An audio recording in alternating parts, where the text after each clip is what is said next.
Yeah, I really enjoyed War and Peace too. Like, it was so slow and boring and destructive to me. My friend decided to, I did not want to read Anna Katrina, right? Because it just felt like too similar to me. Or like I felt like my name felt almost like, and I did not want to read that story.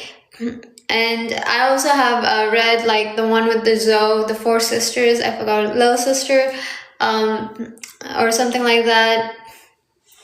And they all were great stories, but I think there was like a sense of spirit and stuff like that lacking. Spirit stuff, I don't know. And like the ghost and like stuff like that, the supernatural stuff was lacking in those stories. So I did not want to stick with it, I think. I mean, I still like them. It just, there was still like this magic, supernatural stuff that I really liked as a kid that they did have. Like, they were so hyper realistic stories. I also read Mice and Men by, I don't remember, but I read a lot of books. That's all I can say. Blah, blah, blah, blah. Sorry. I have read a lot of books, but it's just so much knowledge, and your mind can just hold so much, right? And each book is, yeah. The thing with Mice and Men is that there's like a weird witch in there, and they have to burn the witch, and it's in California, and they like travel to Cali and then back to this island, and they have to like, they get like a weird island, and they have built a house, and it burns down, and they're running from that, and it's a whole thing. It's a very Christian book.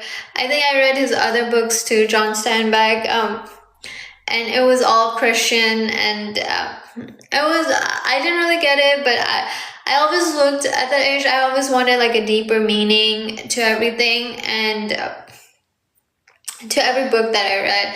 I felt like there was more significance than what was forefronted in those stories. So I always looked for that. That's why those books I read, and I think I read it again. But I still don't remember a lot of context. You see what I'm saying? I read those when I was like maybe 13, 14. So maybe not a kid should be reading those, but yeah. But I read them when I was 13, 14, 15, and then I finished War and Peace this year. Usually those are like, you know, and the other book that I read,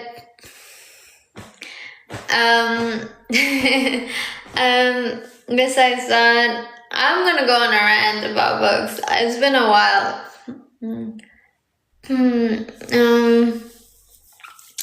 Let's see.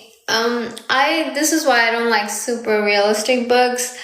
I feel like it's not that there isn't value to it, but like I have read like super realistic books. I've read spiritual books. I have read anime, mangas. Thank you for the pop. I have read all sorts of books, so there is that sense there, even if I don't remember clearly each of the books.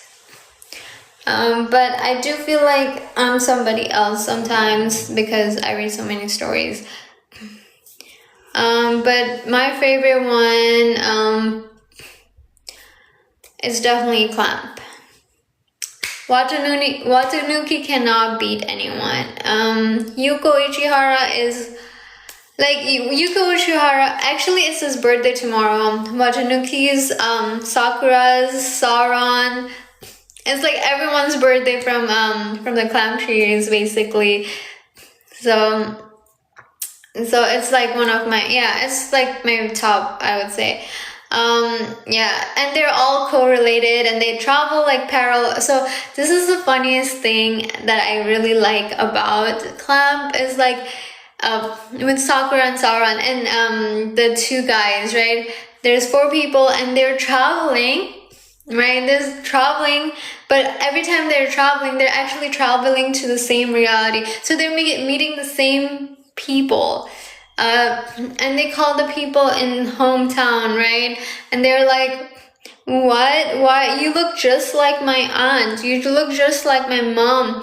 Your hairstyle just like my other person. So they're just traveling through, like, imagine me going from here, from one place, maybe from Colorado to New York, and you meet the exact same people in Colorado and New York.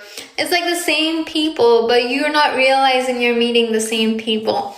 They have similar names, they have the similar tags, and they have similar way of outlook of life. And that's what I mean.